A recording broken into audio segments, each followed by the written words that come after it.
नमस्कार, मी प्रभाकर लोंढे, खडतर प्रवास वर्तमानपत्राचा तथा खडतर प्रवास यूट्यूब चॅनलचा मुख्य संपादक। आज आपण धाराशिव शहराच्या जिल्हाधिकारी कार्यालयाच्या समोरच्या ठिकाणी म्हणजे उपोषण स्थळावर आलेलो आहोत। या ठिकाणी आरोग्य विभागाचे कंत्राटी कामगार, आता यांना कामगार का म्हणायचं, हे अधिकारी होण्याची लायकीचे असताना सुद्धा फक्त लोकांनी कामगार म्हणून वापर केला आणि महाराष्ट्र सरकारनं 20-20 वर्ष या तरुण पिढीला वापरून घेतलं आणि आता नोकर भरती तर नाहीच, पोराचे लग्न होणार झालेत, किमान 35-35 वर्ष पोरं बिगर लग्नाचे राहिलेत आणि हे लागलेत कामाला, यांना तुटपुंजा पगारीवर 20-20 वर्ष हे सरकार वापरून घेत आहे। आता नेमकं हे उपोषणाला बसलेत, काय मागण्या आहेत त्यांच्या, हे त्यांना जे झालेला त्रास आहे, ज्याचं जळतं आहे त्याला कळतं आहे असं एक म्हटलं जातं आहे। तशा पद्धतीनं या कर्मचाऱ्याला काय त्रास आहे आणि नेमकं यांना काय अपेक्षित आहे आपण त्यांच्याकडे जाणून घेऊया। या ठिकाणी राष्ट्रीय आरोग्य विभाग अधिकारी व कर्मचारी एकत्रीकरण समिती महाराष्ट्र राज्य या संघटनेचे सर्व कर्मचारी आहेत आणि पदाधिकारी आहेत। आपण त्यांना विचारूया नेमकं आपल्या मागण्या काय आहेत। आपल्या समोर आहेत डॉक्टर आणि आरोग्य विभागाचे डॉक्टर आहेत, त्यांना विचारूया। डॉक्टर साहेब, नेमकं काय? 14 मार्च 2024ला शासन निर्णय झाला, जे NHMमध्ये मागील 10 वर्ष सेवा झालेल्या कर्मचाऱ्यांना समायोजन करण्याबाबतचा निर्णय होता। तो यामध्ये टोटल आपल्याकडे 69 केडर आहेत, वेगवेगळे प्रवर्ग आहेत। त्याच्यामध्ये फक्त 2 प्रवर्गाचं समायोजन आतापर्यंत झालेलं आहे 1.5 वर्षामध्ये।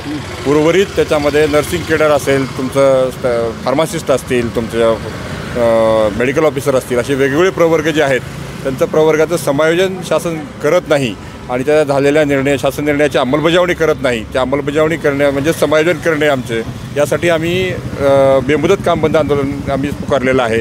याबाबत शासनाला आम्ही यापूर्वी जुलैमध्ये पण 2 दिवस आझाद मैदानावरती आंदोलन करून शासनाला जागा करण्याचा प्रयत्न केला होता।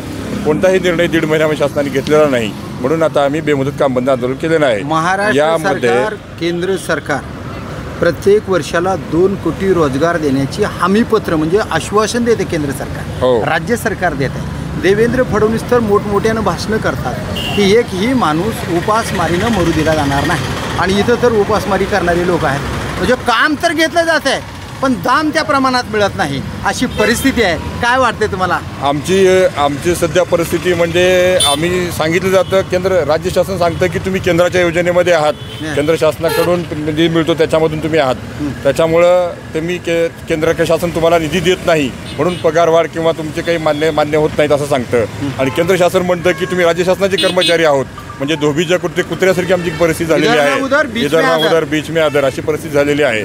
तर त्याच्यामध्ये केंद्र आणि राज्य याचा विचार करून आमचं असं म्हणणं आहे की राज्याने देऊ किंवा केंद्राने देऊ, आम्हाला समान काम समान वेतन म्हणजे नियमित कर्मचाऱ्याला, आमच्या पदावरती काम करणाऱ्या कर्मचाऱ्याला जे मानधन किंवा पगार मिळतो तेवढं मानधन आम्हाला मिळालं पाहिजे, कारण ते पण काम करतात, आम्ही पण कामच करतो, तेच काम करतो, पण त्यांच्यापेक्षा आम्हाला म्हणजे 20 ते 25% पगारावर आम्ही काम करतो।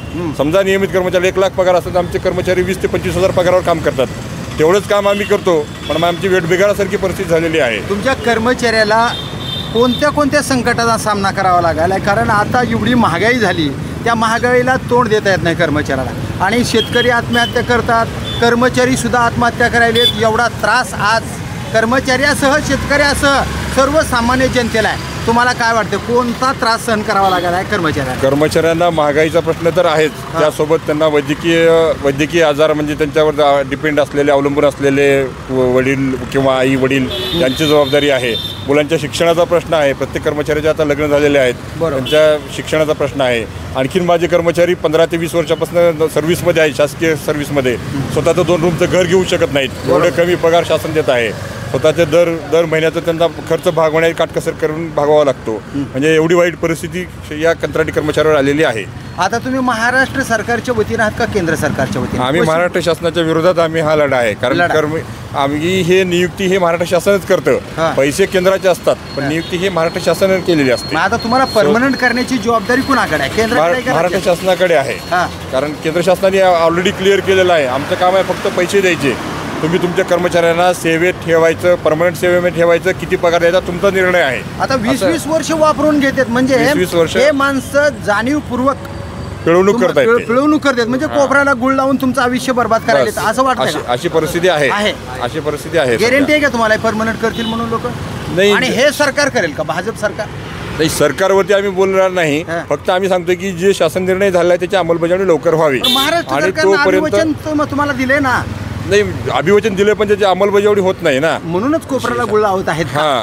अशी परिस्थिती आहे सध्या तरी. किती आहेत कर्मचारी तुमचे? आपल्या महाराष्ट्रामध्ये टोटल 33,000 कर्मचारी आहेत. जिल्ह्यामध्ये 1,000 कर्मचारी आहेत. कोण आहे जिल्हाध्यक्ष सध्या? जिल्हाध्यक्ष आपले किरण बारकुल म्हणून आहेत. सचिव आपले किरण तानवडे आहेत. तानवडे साहेब, काय वाटतं तुम्हाला संघटनेच्या माध्यमातून ह्या कर्मचाऱ्यासाठी तुम्ही रात्रना दिवस धरता आणि या कर्मचाऱ्याचं दुःख, यांची परिस्थिती तुम्हाला जाणवत नाही, म्हणजे जाणवते आणि हे सहन होत नाही, याच्याबद्दल काय म्हणावं? सर, 20 वर्षापासून हा आमचा लढा चालू आहे.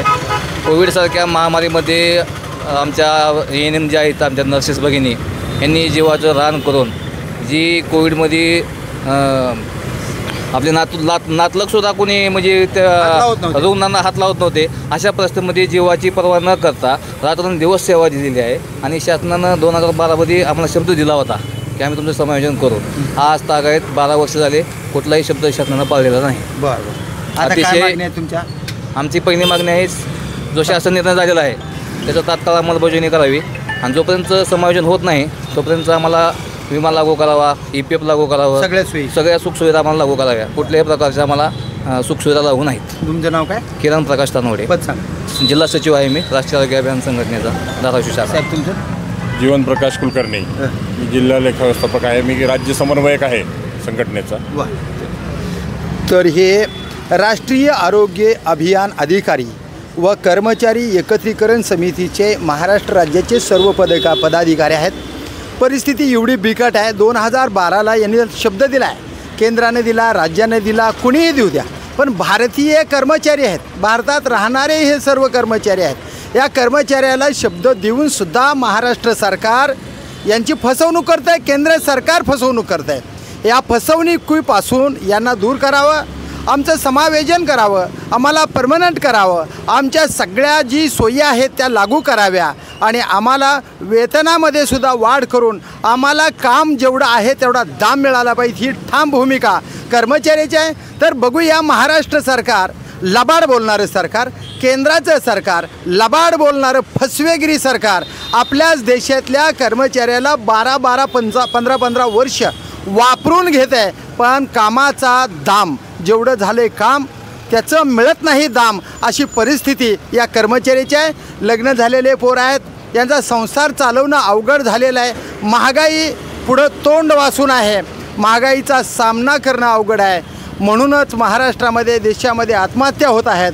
महाराष्ट्र सरकारला याची जाग यावी आणि या कर्मचाऱ्याला ताबडतोब परमनंट करून महाराष्ट्र सरकारच्या, केंद्र सरकारच्या ज्या ज्या सोयी आहेत त्या पूर्ण कराव्या, अशीच कर्मचाऱ्याची मागणी आहे. तर पाहूया येणाऱ्या काळामध्ये महाराष्ट्र सरकार, केंद्र सरकार कशा पद्धतीने या कर्मचाऱ्याचा समायोजन करतायत ते येणाऱ्या काळातच. मी प्रभाकर लोंढे, खडतर प्रवास वर्तमानपत्राचा तथा खडतर प्रवास यूट्यूब चॅनलचा मुख्य संपादक.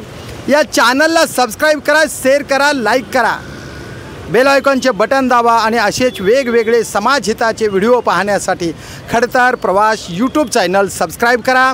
धन्यवाद. धाराशिवकर. जय हिंद, जय महाराष्ट्र.